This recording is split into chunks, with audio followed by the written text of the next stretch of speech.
প্রতিদিনের মতোই আজকেও একটা ভিডিও নিয়ে চলে এসেছি। এই যে এখন রাত 3:30 মতো বাজে, তো সাহারির জন্য উঠে পড়েছি, সবাই মিলে খাওয়া দাওয়া করে নেব। তো সবাইকেই দিয়ে দিয়েছি, ছেলেটাও খেতে শুরু করে দিয়েছে, তারপরে আমিও খেয়ে নেব।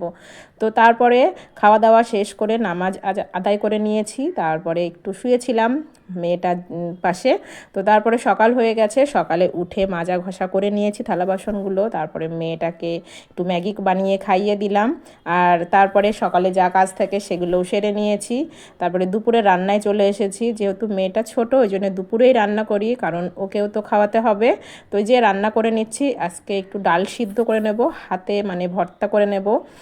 আর এদিকে ডিম সিদ্ধ করে নিয়েছি, ভাজি করে নিয়েছি, আর এদিকে সয়াবিন আর আলু দিয়ে একটা তরকারি হবে। সয়াবিন আলু অনেক দিনে খাওয়া হয়নি, এই তরকারিটা শীত পড়ে পর্যন্তই সবজি খাওয়া হচ্ছে। তো আজকে মনে হলো সয়াবিন দিয়ে একটু ডিম দিয়ে রান্না করি।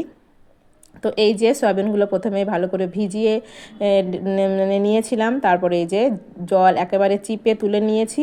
নেওয়ার পরে কড়াইতে ডিম ভেজে নিলাম, সেই কড়াইতে আরেকটু তেল দিয়ে দিয়েছি, তারপরে সয়াবিন আলুগুলো দিয়ে দিয়েছি, দিয়ে একটু ভাজা ভাজা করে নিয়েছি। তারপরে ওতে আমি লবণ, হলুদ, লঙ্কার গুঁড়ো আর বাটা মশলা সব একসঙ্গে দিয়ে একেবারে কষিয়ে নেব, নিয়ে ঝোল দিয়ে দেব।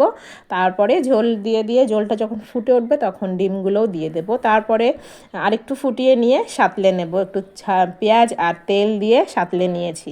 তো এই যে আমার রান্নাটা কমপ্লিট হয়ে গেছে, রান্না পুরো কমপ্লিটের ভিডিওটা আর স্কিপ হয়ে গেছে।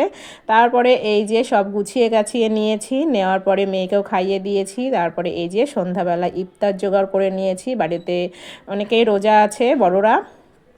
তো তারপরে সবাই মিলে ইফতার করে নিলাম, নামাজ আদায় করে নিলাম। তারপরে এই যে ইফতারের পরে খাওয়া দাওয়া করে নিচ্ছি, কিছুটা ফল ছিল, আর এই যে তেলে ভাজা। ইফতারে তেলে ভাজা থাকবে না এটা তো হতেই পারে না। তো আজকে অনেকগুলোই তেলে ভাজা নিয়ে এসেছিলো বাহির থেকে, আজকে আর বাড়িতে করিনি। তো যাই হোক রান্না বান্না তো করে খাওয়া দাওয়া হয়ে গেল। আর এদিকে ইফতার করে নেওয়ার কিছুটা পরে ভাত খেয়ে নিচ্ছি। আজকে যেন ঝোলের তরকারি খেতে ভালোই লাগলো না, ডিমটা একেবারে ভর্তা বানিয়ে নিয়েছি, আর ওই যে ডাল সিদ্ধ করেছিলাম সেটাও ঝাল করে ভর্তা বানিয়ে নিয়েছি।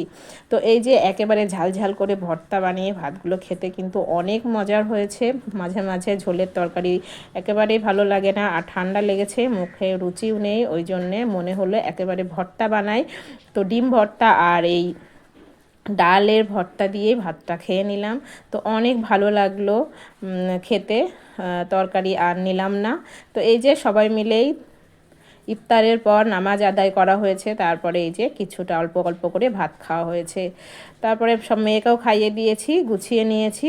তারপরে এই যে রাত্রে মশারি টাঙিয়ে নিয়েছি, নেওয়ার পরে মেয়েটাকে ঘুম পাড়িয়ে দিচ্ছি। তো আজকের মতো ভিডিওটা এই পর্যন্তই। সবাই ভালো থেকো, সুস্থ থেকো।